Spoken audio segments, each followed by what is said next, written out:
अस्सलाम वालेकुम dear students, क्या हाल है। उम्मीद है कि आप खैरियत से होंगे और आपने लास्ट टॉपिक को अच्छी तरह पढ़ लिया होगा और उसके बारे में जो आपके क्वेश्चन है वो आप हमसे कमेंट बॉक्स में पूछ सकते हैं। क्लियर हो गया बेटा? अच्छा बेटा, आज का जो हमारा टॉपिक है वो है rotational kinetic energy. Rotational kinetic energy जो है ये बहुत इंटरेस्टिंग टॉपिक है। इससे पहले आपने लीनियर काइनेटिक एनर्जी पढ़ा था। तो लीनियर काइनेटिक एनर्जी क्या था कि किसी बॉडी में उसकी मोशन की वजह से जो एनर्जी होती है उस एनर्जी को हम उस एनर्जी को हम काइनेटिक एनर्जी बोलते हैं। काइनेटिक एनर्जी किसी बॉडी में उसकी मोशन की वजह से जो एनर्जी प्रोड्यूस होती है उस एनर्जी को हम क्या बोलते हैं? Kinetic energy. अब हम बात कर रहे हैं रोटेशनल काइनेटिक एनर्जी की। तो रोटेशनल काइनेटिक एनर्जी से मुराद कि किसी बॉडी में जब वो घूम रही होगी, सर्कल में मूव कर रही होगी, तो उस सर्कल में मूव करती हुई बॉडी की जो एनर्जी होगी उसे हम क्या कहेंगे? Rotational kinetic energy. डेफिनेशन इसकी देखें, the energy possessed by the body due to its rotation about an axis is called rotational kinetic energy. हमारे पास ये एक व्हील है, लेट्स सपोज इस व्हील में n मासेस हैं और हर मास का पिवट पॉइंट से जो फासला है वो भी rn तक है। m1 का r1 है, m2 का r2 है, m3 का r3 है और इसी तरह mn का rn है। अब हमारे पास ये जो बॉडी जब रोटेट करेगी सर्कल में एंटी क्लॉकवाइज ये रोटेट कर रही है, तो आप राइट हैंड से इसे देख सकते हैं, राइट हैंड रूल से। जब ये एंटी क्लॉकवाइज रोटेट करेगी तो इसका m1 जो है हम उसको पहले डिस्कस करते हैं, फिर सारे जो n तक होंगे मासेस उनको भी हम डिस्कस करेंगे। तो जब बॉडी काइनेटिक एनर्जी यहाँ से मूव करेगी तो काइनेटिक एनर्जी होती किसके बराबर है? तो काइनेटिक एनर्जी बेटा बराबर है, kinetic energy is equal to half mv का स्क्वायर, हाफ mv का स्क्वायर। तो मैं यहाँ की बात करूँ, जब ये मूव करेगी तो इसकी जो वेलोसिटी होगी वो v1 होगी, लीनियर वेलोसिटी।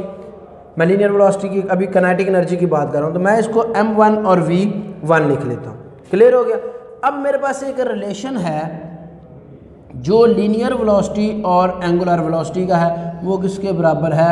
r ओमेगा के। अब v1 है तो r1 भी आ जाएगा, ओमेगा 1 भी आ जाएगा। क्लियर हो गया? तो ये मेरे पास था लीनियर काइनेटिक एनर्जी। जब मैं इसमें v की वैल्यू पुट कर दूंगा तो ये मेरे पास रोटेशनल काइनेटिक एनर्जी आ जाएगी। इसको हम आगे रोटेशनल में तब्दील करते हैं कि ये रोटेशनल काइनेटिक एनर्जी कैसे आती है। तो मेरे पास काइनेटिक एनर्जी बराबर आ गया, इसे मैं काइनेटिक एनर्जी 1 कह लेता हूँ, 1/2 m1 r1 ओमेगा 1 और इस सारे का होल स्क्वायर। क्लियर हो गया बेटा? अब इसको आगे सॉल्व करते हैं। हमारे पास काइनेटिक एनर्जी बराबर आ गई 1/2 m1। अब r1 और ओमेगा के ऊपर स्क्वायर है तो इन दोनों का हम स्क्वायर ले लेंगे। हमारे पास बन जाएगा m1 r1 का स्क्वायर ओमेगा का स्क्वायर,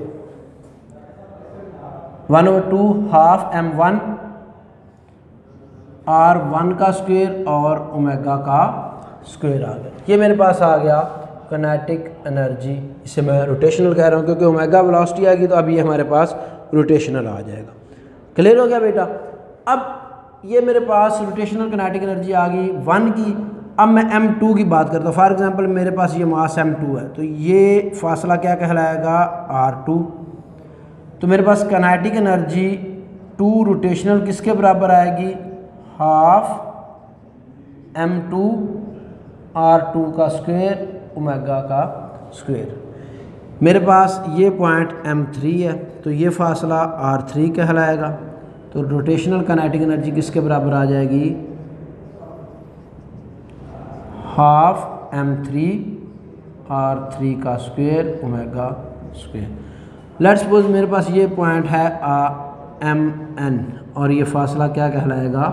rn। तो हम ये चलते जाएंगे कहाँ तक? अप टू n तक। तो काइनेटिक एनर्जी एन रोटेशन बराबर आ जाएगा हाफ एम एन का square m n r n का स्क्वायर ओमेगा का स्क्वायर। क्लियर हो गया बेटा। अब टोटल काइनेटिक एनर्जी हम फाइंड करते हैं। टोटल काइनेटिक एनर्जी किसके बराबर है? काइनेटिक एनर्जी बराबर आ जाएगा जी kinetic energy 1 plus kinetic energy 2 plus kinetic energy 3 and kinetic energy n। Value put कर दें तो हमारे पास ये आ गया हाफ m1 r1 का स्क्वायर ओमेगा का स्क्वायर प्लस ये आएगा ओमेगा 1 ये 2 ये 3 और ये n ओमेगा 1 का स्क्वायर। ये आ गया 1/2 m2 r2 का स्क्वायर ओमेगा का स्क्वायर। ये आ जाएगा वह हाफ m3 का स्क्वायर r3 का स्क्वायर ओमेगा का 3 का स्क्वायर प्लस और आर एन की काइनेटिक एनर्जी n किसके बराबर आ जाएगा हाफ एम एन का square plus half m n r n का स्क्वायर ओमेगा का स्क्वायर एन का स्क्वायर।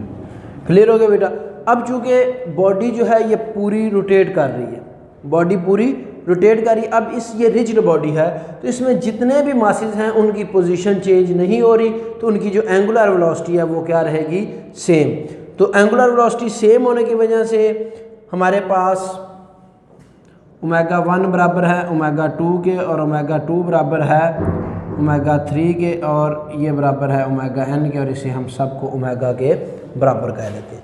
तो अब इस पूरी टर्म्स को मैं रीअरेंज करके लिखता हूँ तो ये मेरे पास आ जाएगी 1/2, ये मेरे पास कॉमन आ रहा है क्योंकि हर एक में है, तो ये आ जाएगा m1 r1 का स्क्वायर प्लस m2 r2 का स्क्वायर प्लस m3 r3 का स्क्वायर प्लस mn rn का स्क्वायर और ओमेगा इसमें से कॉमन आ जाएगा। क्लियर हो गया।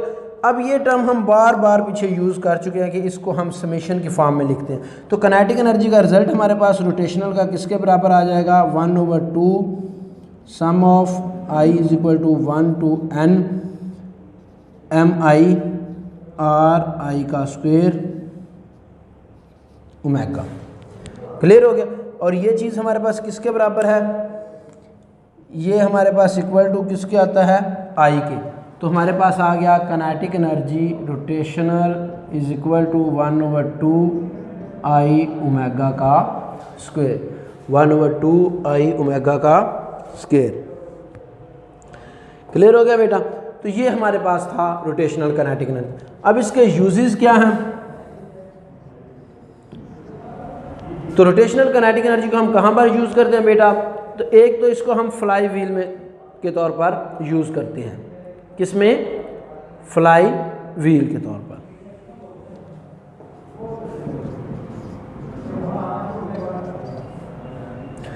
क्लियर हो गया बेटा। फ्लाई व्हील जो है ये किस जगह पर इस्तेमाल होता है? ये बेटा हमारे पास गाड़ी में इस्तेमाल किया जाता है। इसके डिस्ट्रीब्यूशन करते हैं हम रेवोल्यूशन ऑफ क्रैंक की। गाड़ी के इंजन में जो क्रैंक होता है, क्रैंक जो फोर्स लगाता है अपने पहियों के ऊपर, वहाँ पर हम इसको इस्तेमाल करते हैं फ्लाई व्हील को। आप अपनी बुक में इसके बारे में पढ़ें। कहता है कि a fly wheel store energy between the power stroke of the pistons so that energy is uniformly distribution over the full revolutions of the crankshaft and hence the rotation remains smooth। Fly wheel की वजह से हम जो crank के ऊपर force लगती है उस फोर्स को ये पूरे गाड़ी में जो पावर है उसको डिस्ट्रीब्यूशन करता है। सेम डिस्ट्रीब्यूशन होती है उसकी, यूनिफॉर्मली डिस्ट्रीब्यूशन होती है और जिस वजह से गाड़ी में जो मोशन है वो स्मूथ रहती है। तो बेटा इस टॉपिक को आप अच्छी तरह देखें, रोटेशनल काइनेटिक एनर्जी को लेक्चर को बार बार सुने और इसके बारे में अगर आपका कोई क्वेश्चन है तो वो आप हमसे कमेंट्स बॉक्स में पूछ सकते हैं। नेक्स्ट लेक्चर के लिए इजाज़त। अल्लाह हाफिज़।